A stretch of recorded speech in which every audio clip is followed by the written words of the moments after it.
From the Free Press, this is Honestly, and I'm Barry Weiss. If you're listening to this or watching it, you probably know somebody who has struggled with alcohol addiction. Or maybe you're an alcoholic yourself. It is one of the most universal human experiences.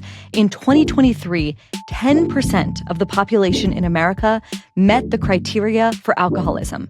That's 30 million people.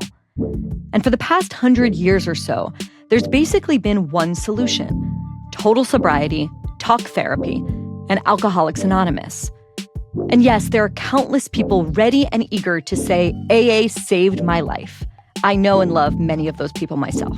I'm sure you do too. But as Katie Herzog writes in her new book, the dominance of AA obscures the fact that other options exist too. Okay, it sounds almost too good to be true. What's this other option? It's a drug called naltrexone that can let alcoholics keep drinking. Yes, you heard me right. Katie describes it as a chemical safety net, one that makes you want to drink less. Yes, drink so you can drink less. Stay with me. In order for the drug to work, you actually have to drink, or at least you do in the beginning. The goal in this method is not necessarily total abstinence. It's reformed, moderate, responsible drinking. Now, does this sound like snake oil to you, or even dangerous advice? I get it. More than 175,000 Americans die each year from excessive drinking. It causes heart disease, cancer, domestic violence, suicide, and just human misery. It costs the U.S. economy nearly $250 billion in healthcare expenses. And there's, of course, loss of productivity, vehicle wrecks. I could go on. If you lived with someone with alcoholism, or if you've been close to someone who struggles with addiction, you know how devastating it can be. So when someone comes along and says, your alcoholic loved one can actually drink with naltrexone, perhaps your knee-jerk reaction is to say, hell no. But in her new book, Drink Your Way Sober, Katie Herzog argues that AA and our traditional thinking has not worked and will not work for everyone. And she makes the case that we should be much more open to alternative forms of treatment like naltrexone and other drugs coming onto the market that simply didn't exist when AA was founded. I hope you know Katie's name from this show in the past and also from her hit podcast, Blocked and Reported. She technically co-hosts it with a guy called Jesse Singal, but she likes to say she is the only host of the only podcast. Today, I asked Katie how she got sober after years and years of alcoholism by using naltrexone and a method called the Sinclair method. We talk about how the drug actually works, why it's been so shunned by the medical community, and whether she thinks alcoholics, not just her, can buy into it. Stay with us.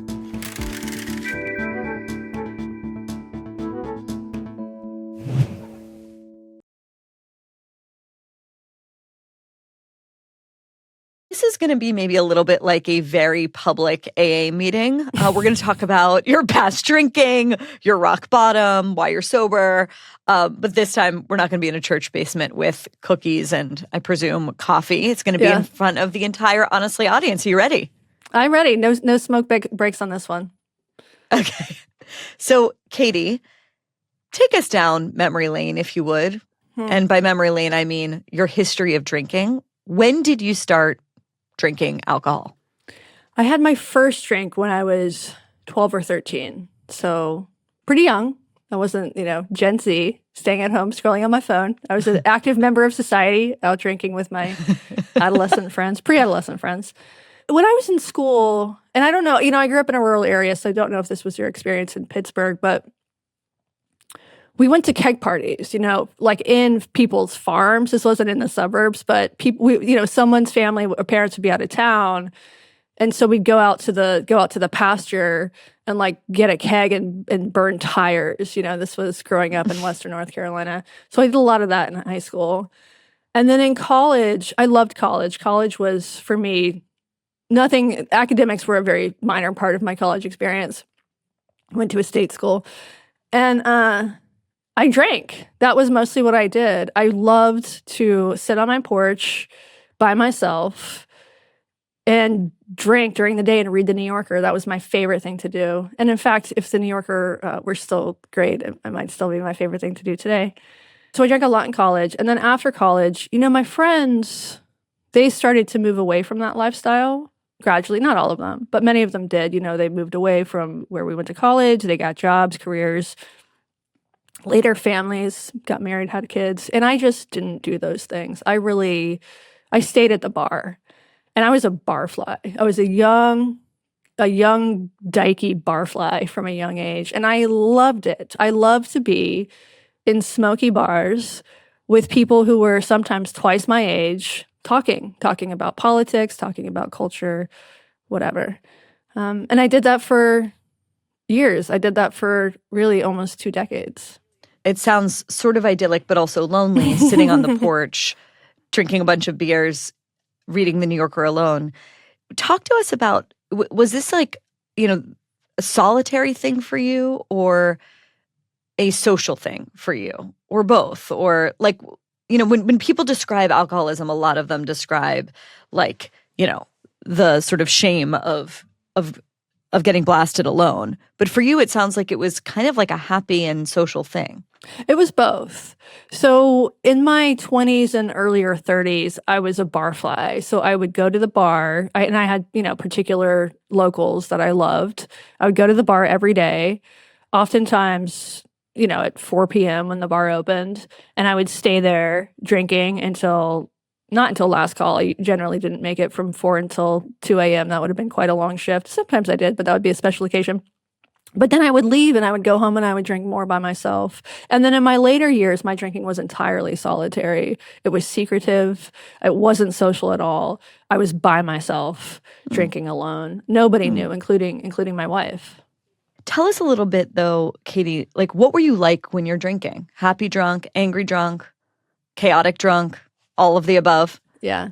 I was very fun. And I think it surprises people who know me in this stage of my life to hear that I was fun, because I'm not fun anymore. And I think it surprises people who knew me in that stage of my life, in my fun days, to hear that I'm not fun anymore, because I was so fun. I was really active. I was very social. I went out every night. I had so many friends. I was popular. I'll just say it. I was fucking cool.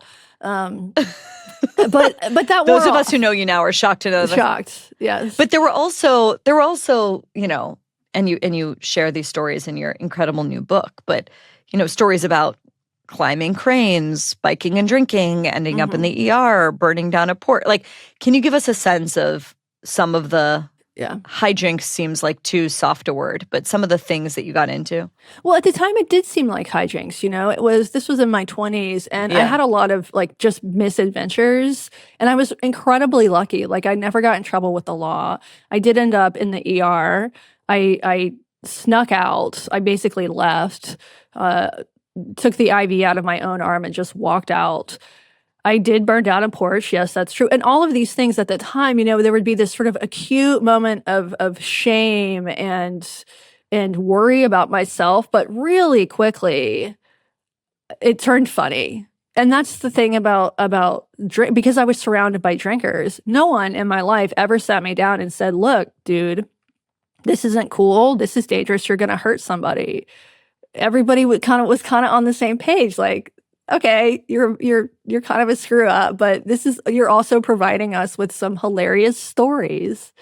And also, I was surrounded by people who were like me, so I was not the worst of the young drinkers by any means. But you describe sort of your cohort from college moving on away from the porch or the bar and having families, getting jobs. Like, talk to me about the way that it maybe stunted your growth and like how it impacted your career, your relationships, the things that people started to move toward that maybe you missed out on. Yeah, I really did not. I floundered in terms of career until I was in my 30s. So I worked entry-level jobs. I worked dead-end jobs. I worked as a receptionist at a hair salon. I was a barista for many years. I worked at Whole Foods. eventually I would get fired or quit unceremoniously all of these jobs because it's really hard to have a job that requires you to wake up at even 9 o'clock in the morning, 8:30 in the morning when you are hungover every day of your life. So career-wise, I was very stunted. But I was also lucky because this was happening in an era and I was in towns where rent was still pretty cheap. So I could manage to work part-time and still pay my bar tab. In terms of relationships, same thing. I dated a lot. I had plenty of relationships, but they were pretty boozy, and I would say in retrospect, not particularly healthy relationships. Did you make a connection in your mind between working these dead-end jobs that weren't really, like, let's just say, like, really, they weren't really a career, and the drinking at the time? Or exactly. You had not yet come into full bloom as a wilderness lesbian with a gun and a podcast. No, but like, let's be real. Like, you're one of the great writers. You really are. Thank you. You're lazy. You're lazy, unfortunately, because you could be doing a lot more. But you're one of the great writers. And like the idea that you should be working a checkout line at a grocery store just has no relationship to the gifts you've been given. At the time that you're working these dead-end jobs, did you understand, like, did you make the connection in your mind between the drinking and the jobs, or no? I don't think so. And I was writing at the time, so I kept a blog. And this has been taken offline and scrubbed from the Internet Archive, so nobody try to find it. You won't. But I kept a blog. My first forays into writing were blogging about my misadventures. So in a way, all of this kind of provided content for me. It gave me something to write about.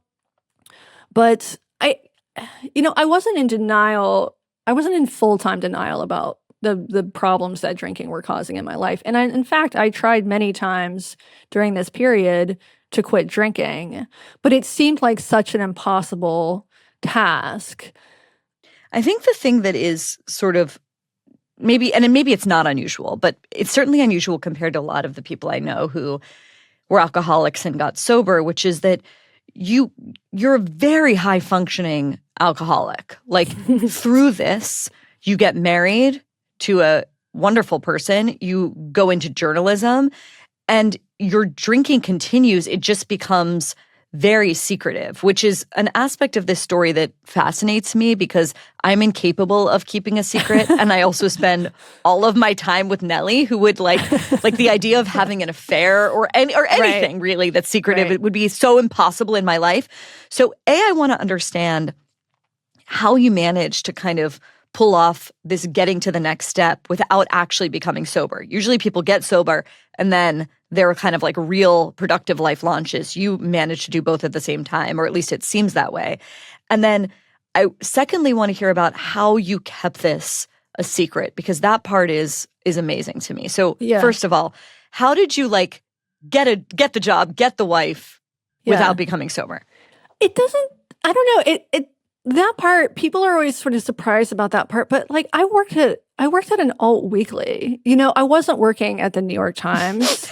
I was working at the Seattle Stranger. Like, people can manage to be alcoholics at the Stranger and do manage to be alcoholics at the Stranger for many years, for much longer than I did. It wasn't that difficult. I don't know. There were the years that were harder were the years when I was going like a barfly and I was staying up late at night. Those years, it would have been really hard to have a career because drinking took up so much of my time. But in the later years, it just wasn't that hard because so much of my drinking was private and at home by myself that I could drink in the afternoon and be done with it by 8 p.m. You're in bed at 9. The sleep might not be great, but you're up at 8 the next day and you still got, that's still 11 hours. And it does keep 11 hours to keep this machine running. In terms of relationships too, just none of this was that hard. People, and having written this book, I've spoken to a lot of people who would be classified as alcoholics for my book. A lot of people do much more impressive things, much boozier. And then if you look back in history, my grandfather worked in Manhattan during the sort of Mad Men era. He was part of that generation that was having 3 martini lunches. People do it, you know. It's not like I don't know fentanyl. how. Like unless you're British, like, and I'm fully convinced that there's something different genetically with, people of British stock. Like they seem to be able to just hold liquor in a way that, well, maybe it's Jewish Americans, but people here cannot. Okay, well, I am of Irish stock, so maybe that so that helps. Explains part that of helps. It, yeah. Tell us about, though, a typical day. Like you're working at this stranger, you are married to your wife, and you're heavily drinking. Like when are you drinking, and like how's it working? And what are you telling your wife? So a typical day when I was working at the stranger, I would not have been drinking because I didn't drink at work. So I would have, on a typical day, I would have gone to work, left, gone home, and not be drinking. During that period when I was working at the stranger, I was going on benders. So like if my wife was she's a nurse, if she was working a late shift at work or working at night or something, then instead of going home, because I never wanted her to know how much I was drinking. Not that she would have had a problem. I mean, she might have had a little bit of a problem with it if she knew how much, but she wasn't the type of person who I knew was going to leave me over something like this. I was never worried about that. And at the time I was working at the stranger, we weren't married yet. But if she was not around, I would leave the paper and I would go to a bar and I would sit there and this was not a very social period of my life. And this was Seattle, which is not a particularly social city. And also cell phones exist. So sit at a bar and just scroll my phone. Like it wasn't exciting. It wasn't fun. There wasn't hijinks. There wasn't misadventures. It was pretty boring. So, drink for 3 or 4 hours, go home, take a shower, choke down some food, and be in bed when Janet got home. It became much more problematic during COVID. And by that point, I was gone from the paper and I was at home by myself. So we moved about an hour outside of Seattle.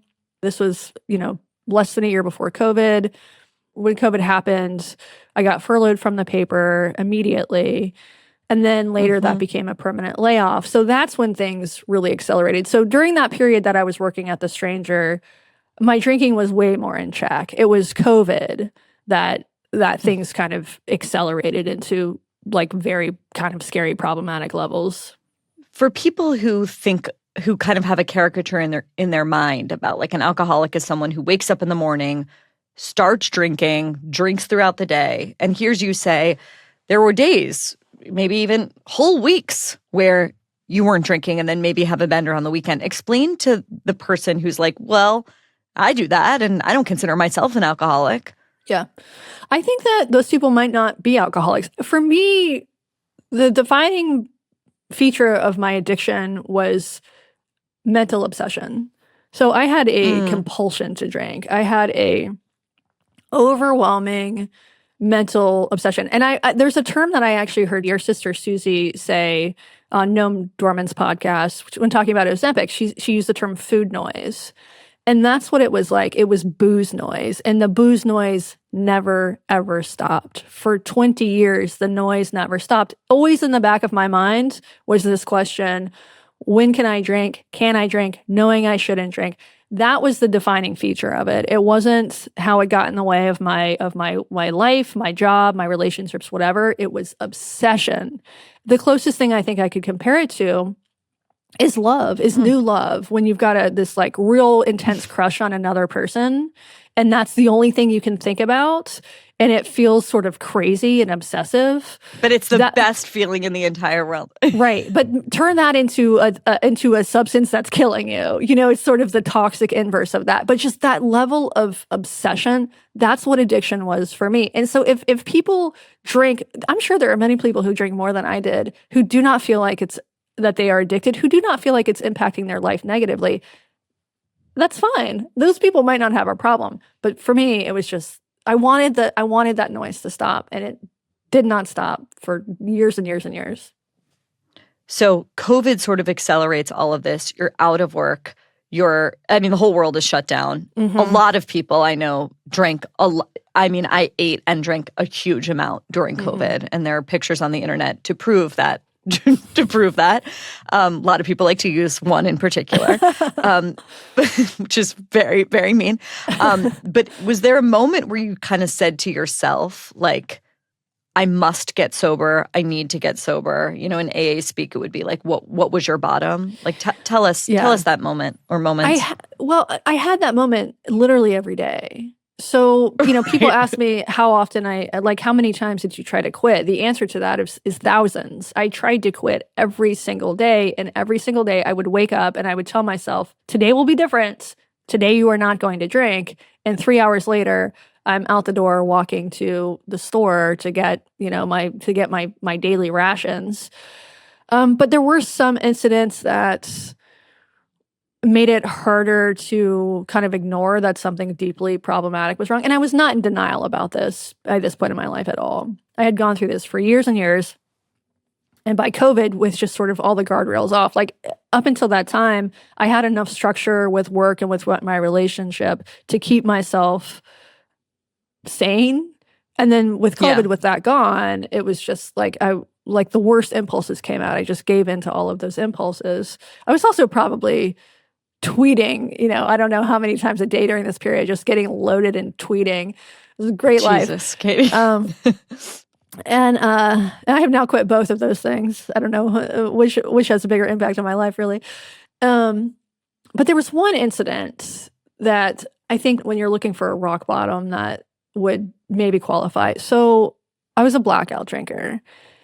And I drank during the day during COVID because I only drank when Jana was at work. And she would work long hours. She's a nurse. She would be gone for, long periods of the day. Also, our commute was very long. So she could be gone for, 14, 15 hours a day during this period. And so that was my drinking hours.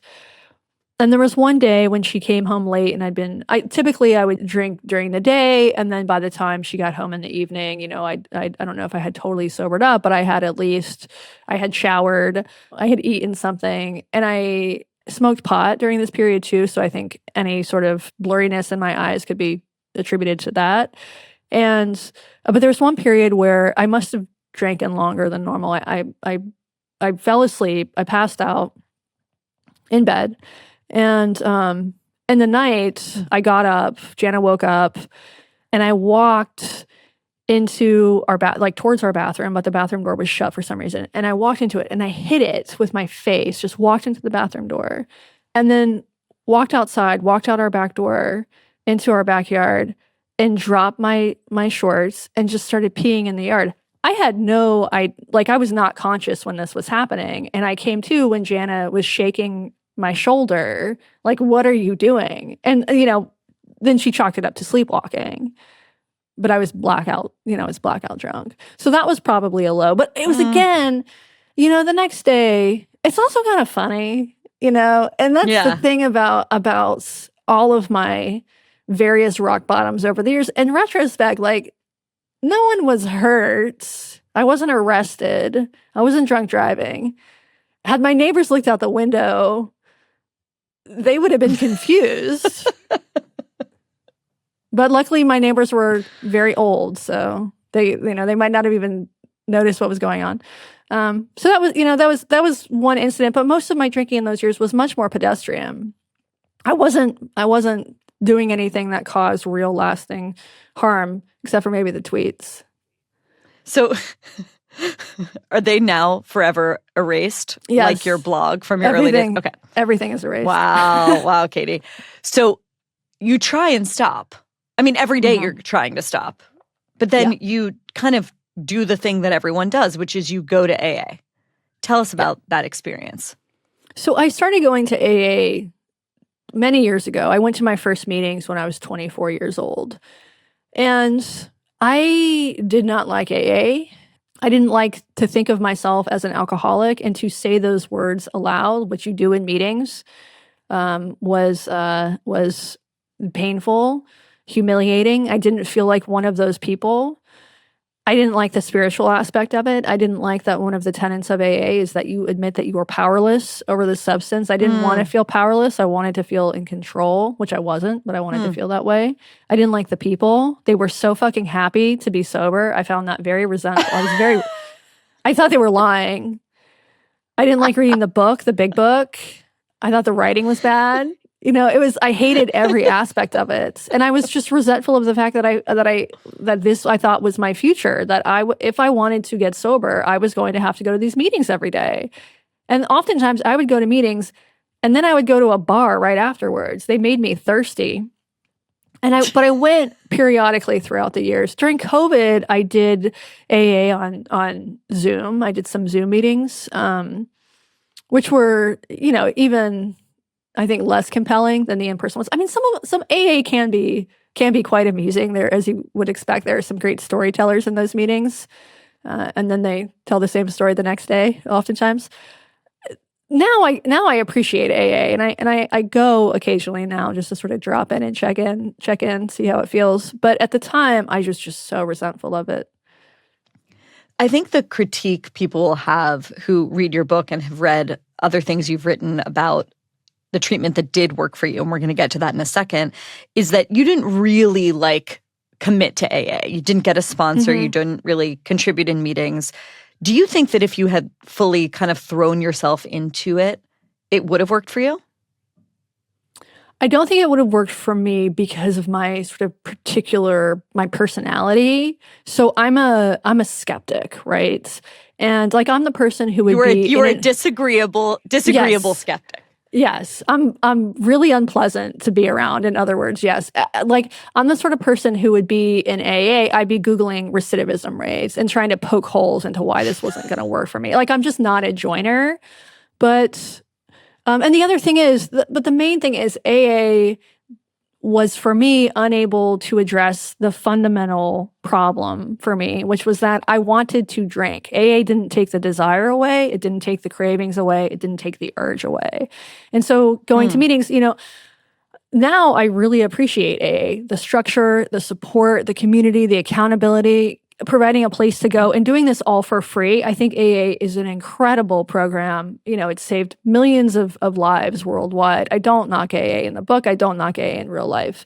But for me, I had this physical addiction and I had this emotional addiction. I had urges to drink that just could not be satiated by going to meetings, by going to talk therapy, by smart recovery or moderation management. I just had this physical urge that was so overwhelming that no kind of behavioral therapy could address. So the conventional wisdom and the wisdom that is very much put forward by AA is that the only way to overcome addiction to alcohol and drugs is total abstinence. That is what it requires. And you say maybe not. AA itself is a little bit more nuanced on this question. And I think there's a lot of misconceptions about what AA is and what the big book says. AA is a little bit less dogmatic than you would sort of imagine, at least sort of the official programming.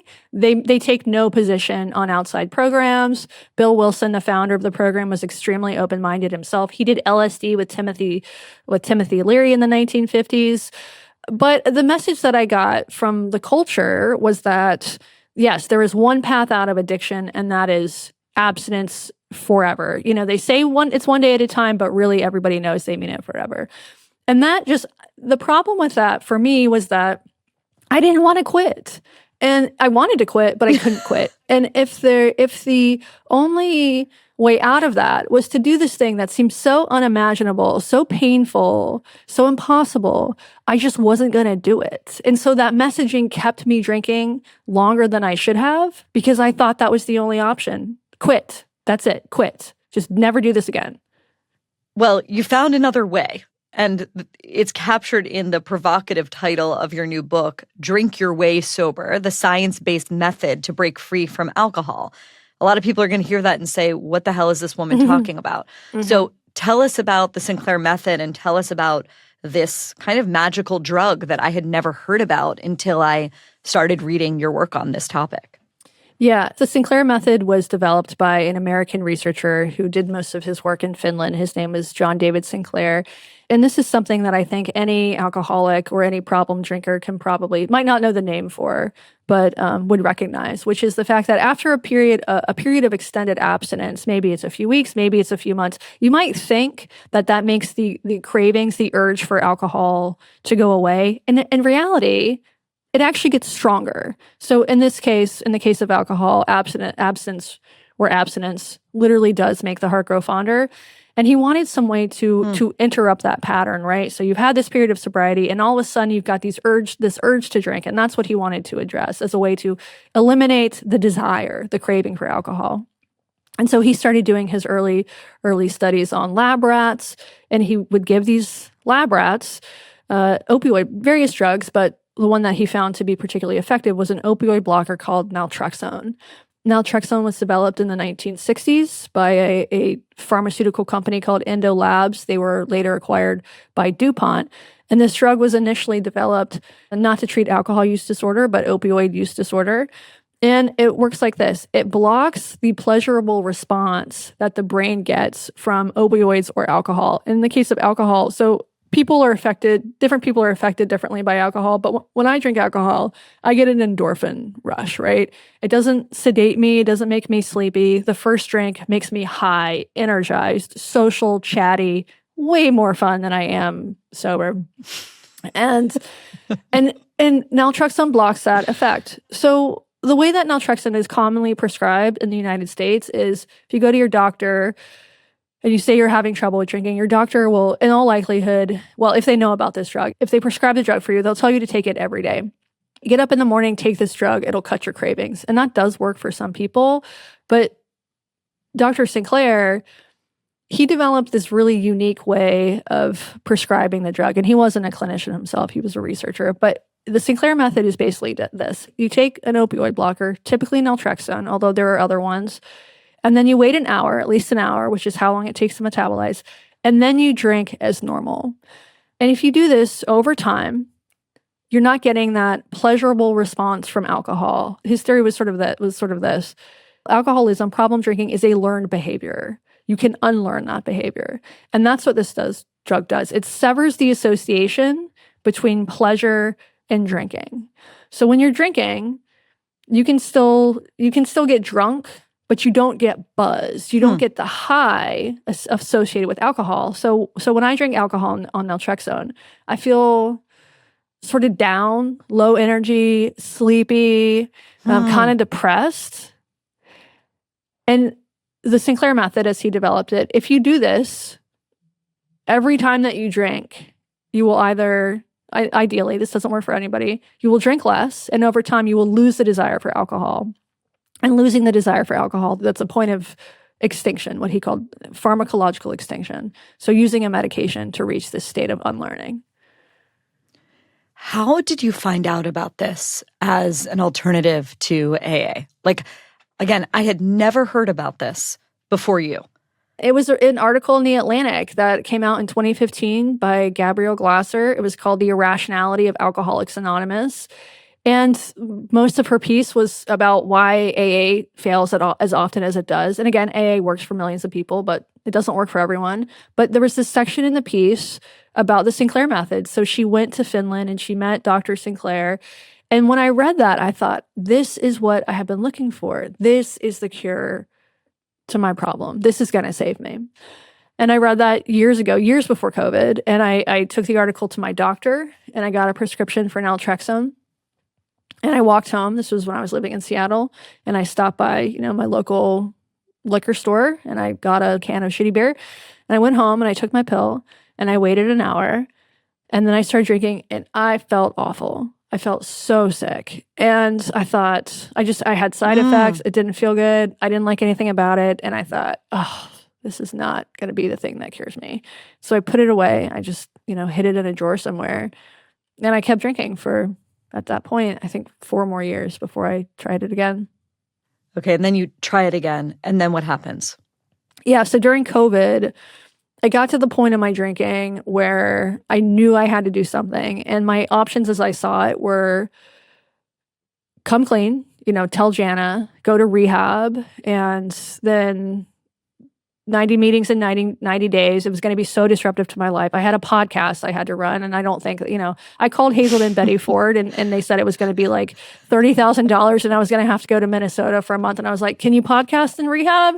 And they said no. And I was like, well, can't do that. The public would not be able to live. We needed bar fund.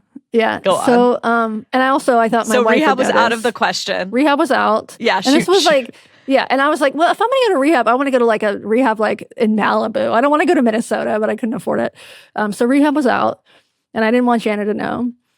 And, I was doing Zoom meetings. I was trying every day not to drink, but I just had these overwhelming cravings that I would always give into because I have very, very little willpower. I have a lot of willpower when it comes to like not exercising. I'm very good at not doing that, but not drinking, much harder. And so, but I had this prescription, hidden somewhere in a drawer. And I thought, okay, I'm going to try this one more time. And if this works, great. And if not, I'm going to have to come clean. And I will go to rehab if I have to, if this is what it takes. But let me just try one more thing before I do that. And what happened? So this time, I did it differently this time. I armed myself with information. So I was prepared the second time around for the side effects. So naltrexone is typically prescribed in 50 milligram pills. I cut it into a fourth. So I started out with a really low dose. I took it with a full meal. I drank a full glass of water. So I was prepared to experience some side effects. And this is really important. Not everyone gets side effects on naltrexone. I've talked to dozens of people who have taken this drug, and those of us who do are, I think, in the minority. And the side effects themselves, for me, weren't that severe. It was a little bit of stomach upset, headachy. Mostly I just felt very tired. And I had this like strange compulsion to yawn all the time. Yawn and stretch. It was weird. But so I did everything I could to minimize the side effects. There are some people who microdose naltrexone before taking a full dose. So you take just a sliver of a pill. You can make a little solution for yourself. You basically dissolve a pill in 50 milliliters of distilled water, and then you take a few drops on your tongue. I did that a few times. That was helpful. So I was way more prepared now in terms of what to expect. I spent a lot of time in Facebook groups for the Sinclair method. There's a book called The Cure, which was written by a friend and colleague of John David Sinclair. It's by Roy Escapa. I read that book. The actor Claudia Christian, she's sort of the patron saint of the Sinclair method. It saved her life, and she has an organization called Options Save Lives, which provides coaching and support for people doing this. She's written two memoirs. I read her books. So I had way more knowledge this time around. So the first time I took the pill, I started out with a low dose, ate the full meal, set my alarm for an hour, went and putzed around the house for an hour, probably mostly scrolled really.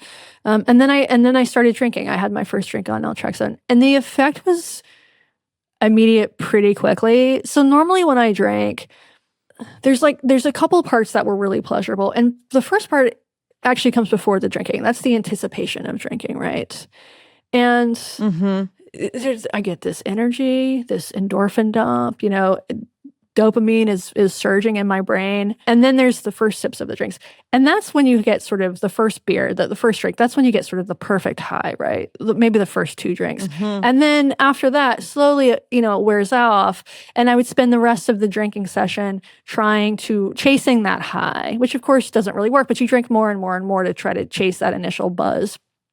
And that was dulled. So the anticipation was still there. I was excited about this, particularly because I was doing something different. But that urge, that pull from the first drink and the second drink and the second drink to the third drink, that was muted. I didn't have that kind of, this overwhelming desire to keep drinking and to seek out that high. But I was a habitual drinker. So that first session, this is called an extinction session, I drank 5 or 6 drinks that first one. So not, oh, wow.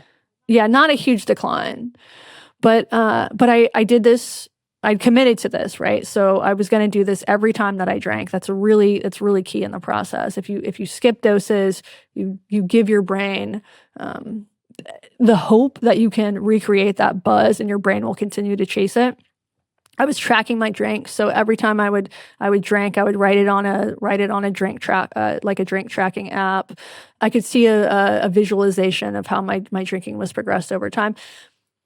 And so in the first month, I would say my drinking, it slowly declined, but there were spikes and valleys, right? And this was really common in the Sinclair method. If you look at a chart, oftentimes there's peaks and valleys. It's not this linear process. But over time, gradually I could see that my drinking I was drinking less. I increased the number of alcohol-free days I had every week. That's another really important part of this process.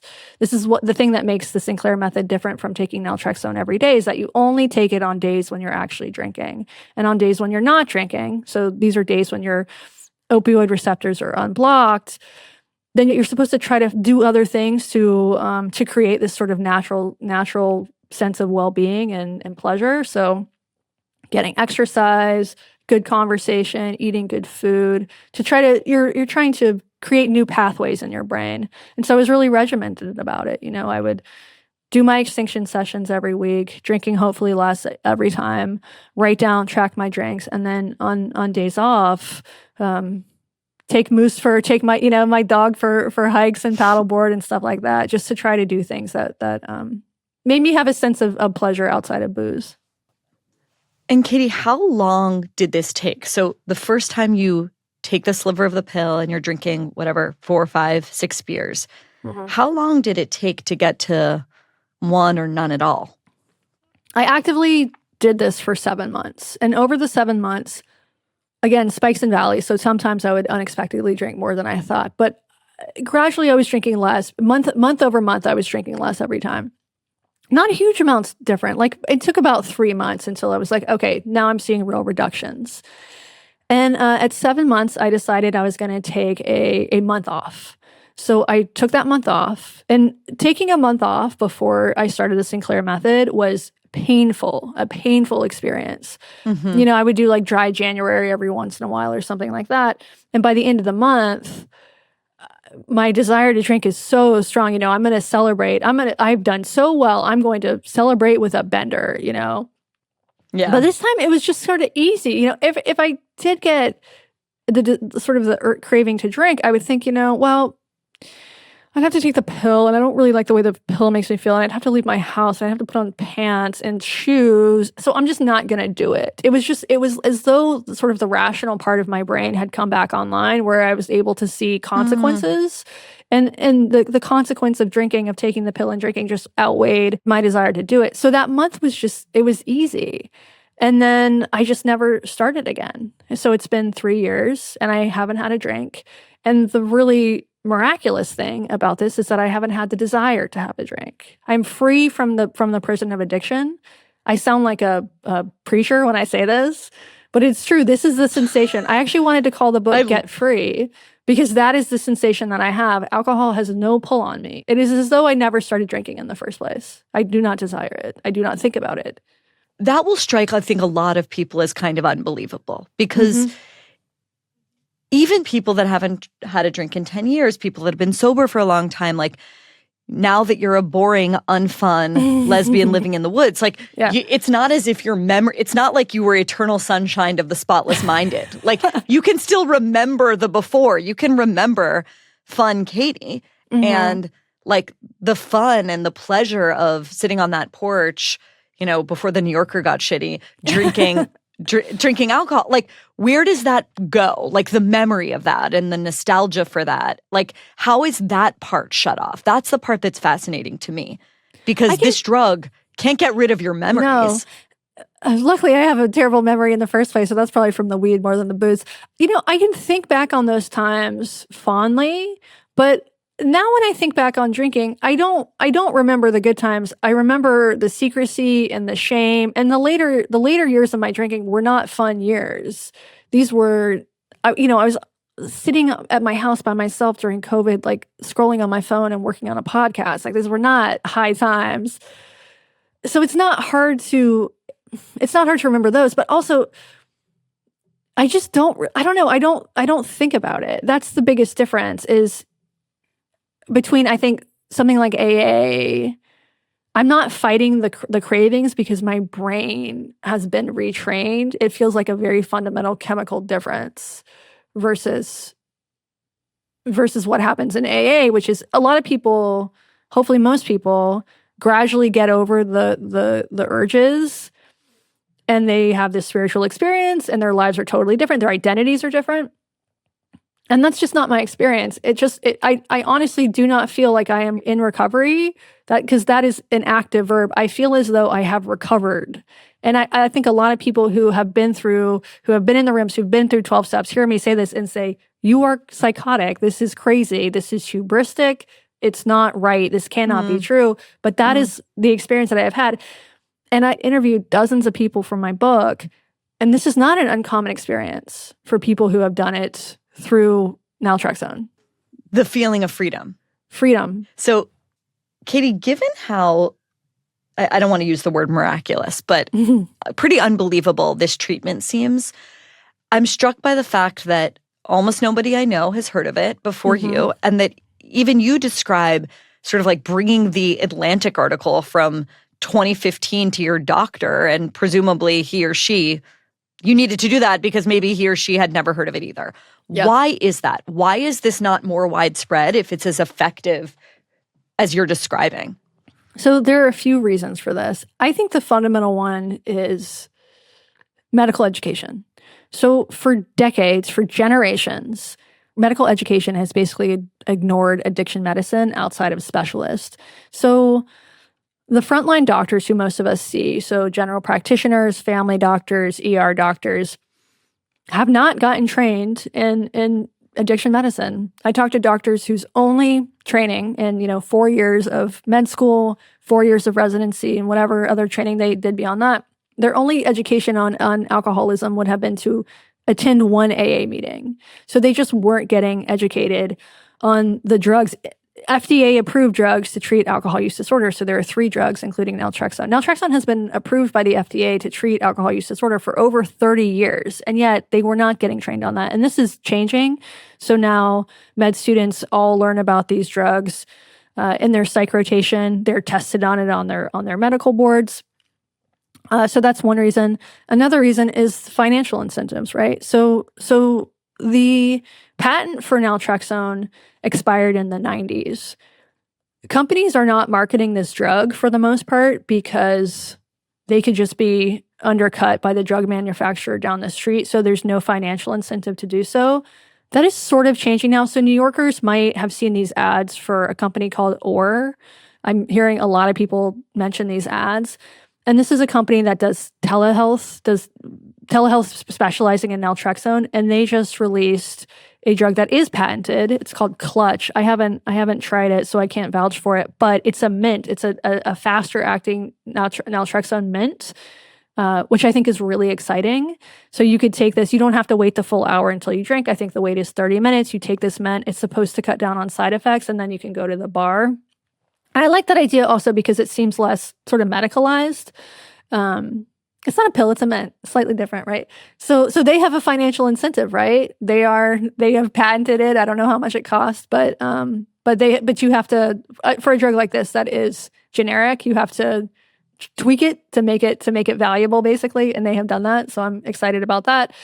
And there's also cultural issues here, right? So in the US, the dominant form of dealing with alcoholism for the last almost 100 years has been AA and 12-step programs.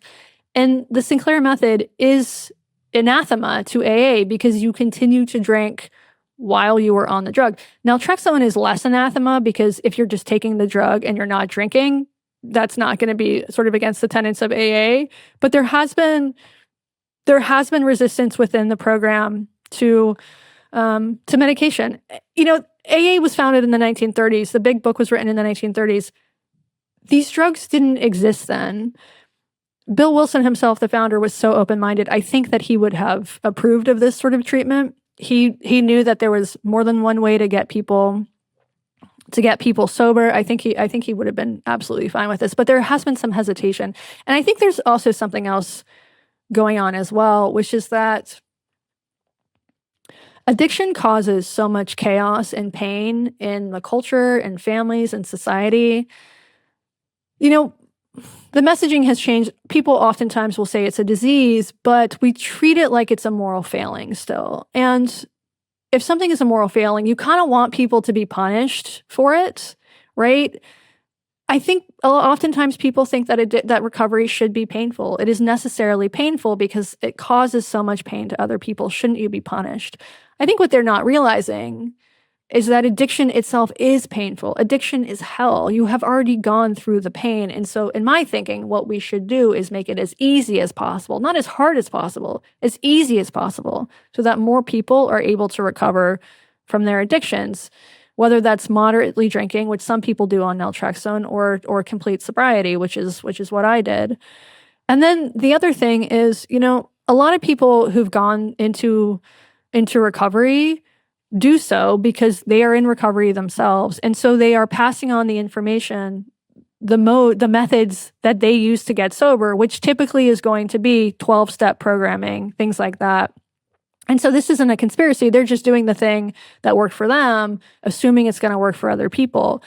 And I've been using this comparison a lot lately. So if you were obese and you got skinny the hard way, you started counting calories, you gave up ice cream, you started walking, you started lifting weights, you did everything right, and you lost 100 pounds. And then this pill comes along or this shot comes along.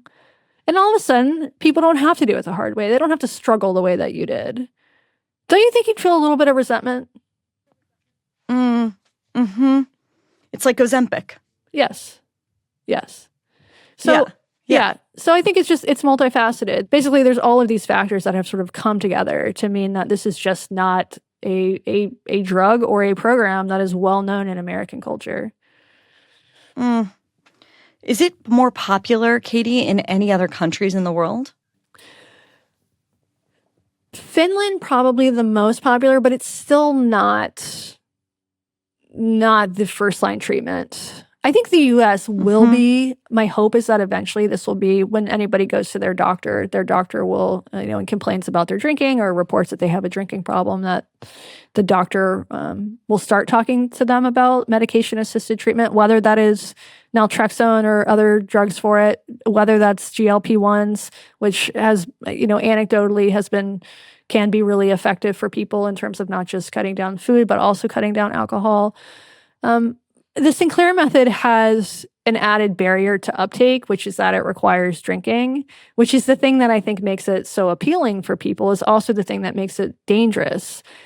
A clinician, it's going to be hard for a clinician to advise their patients to continue to drink, to continue to do the problematic behavior, not just because that's such an anathema to everything you learn in school and experience about continuing, about how quitting works, how things work, but also because there can be legal issues here, right? So if you're a doctor and you tell your patient, take this drug and then have a drink, and then you go and you kill someone in your car, is the doctor going to be legally liable for that? Possibly. So this is because of that. This is really something that has spread not from doctors or from recovery professionals, but it's spread from patients. And that's what I think is so interesting about this drug and this program is you're more likely to get good information about this from Facebook than you are from your own doctor. And there are not many things I would say that about. Well, let's talk just a little bit about some of the criticisms of this drug and the Sinclair method more generally. I think one feeling that people have, and alcoholics can sort of never be truly and fully in control unless they are totally sober. And the idea that you can drink responsibly or moderately, takes away from that understanding.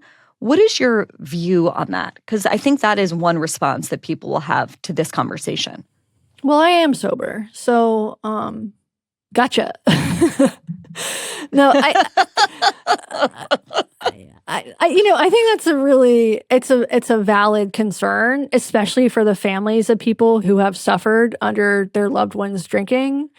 I just don't think it's a universal experience. Like you are sober, but there's a lot of people I imagine who kind of continue on this drug for a lot longer than 7 months. Yes, that is absolutely maybe forever. True. Yeah, some people do Right. it forever. Some people want to be able to drink one glass of wine and not the whole bottle. I've talked to enough people who have done this successfully that I know that it is possible to do that. The thing is, you do have to have some self-control. Not as much self-control as you have to just quit drinking entirely, going cold turkey or whatever, or going through 12-step programs. But you do have to take your pill every time that you drink. And by the time someone has gotten to the point that they need this medication, that they're seeking some outside solution to their problem, chances are that they do meet the risk factors for alcohol use disorder. Their drinking problems are legitimate and serious. And for people like that, if you start taking your pill, if you stop taking the pill, you're probably going to slide back into problematic drinking, alcoholic drinking within the span of months if you just stop taking your pill. And I have talked to lots of people who have done that. So that is a risk with this. Of course, that's also a risk with AA or any other treatment. The risk is always there that somebody is just going to backslide. I think one of the other criticisms will be this sort of, well, let me just tell you how my producer, when we were talking about this conversation, something that came up between the two of us. Her dad has been sober for 19 years because of AA. He chairs AA meetings in his local jail and does all of these incredible things and is constantly getting people into recovery. And her point was sort of like AA works because it's community-based. Mm-hmm. And there's really no way to replicate that in the world of the Sinclair method and this kind of miraculous drug that you've been taking. And that it is precisely the sort of model of having a sponsor and having mentorship in this world that has made it so sticky and perhaps like profound. And I wonder what you say to that. Well, I think that she's right in the sense that that's one of the most valuable parts of AA is the community aspect, right? Because everybody needs other people. It's very unfortunate. Maybe addicts in particular, right? You need that support, you need that structure, you need a place to go. And AA provides all of that. You can also find that within Sinclair method communities. So there are meetups, there are online meetups, there have been a small number of in-person meetups. Obviously, there's not one in every city the way that there is in AA, but the difference is that when you talk to people who organize the Sinclair method meetups, their goal is not for people to continue to go to meetings 19 years later. Their goal is for people to go to meetings for as long as they need to and then to stop. It's not about forming a sort of new identity as a sober person. It's about getting over your addiction and getting on with your life. And that's what I find so appealing about it. But, I'm the sort of person who doesn't particularly need meetups. I don't need community. I did this in secret. And it's just everybody. I know, Katie, but then there's this kind of amazing plot twist in the book where you move across the country, you're sober, and where do you go to make friends? AA. Yeah. It didn't really work, by the way. I mean, I did go to meetings. I didn't make any sort of long-term friends. I did feel when I still enjoy going to meetings, and I just moved again. And I've got the calendar pulled up on my phone, so I might start going again because it is a good place to meet people. I do feel a little bit of a fraud when I go to meetings because of how I got sober, but I am sober. I do belong there. That's the valuable part. And I think that's a legitimate criticism. It's just that not everybody needs that. And that's kind of the whole point of the book is that we're all different. Another, I'm anticipating what you would ask me next, which is about the spiritual whole. Was that the next question on the list? Yeah, well, that is something that I was going to ask, but ask yourself the question. Okay, so I knew that this was going to be a criticism. I knew this was going to be a criticism of the book and a question that a lot of people have, which is, AA provides a spiritual experience, right? It's not about just quitting drinking. It's about filling the hole inside of you that needs to be filled, finding the reason that you drank in the first place, the fundamental thing that is wrong with you that made you turn to alcohol. And my feeling about that is just the idea that this is universal is just a myth. We don't all have the same experience. Some people absolutely do have that experience.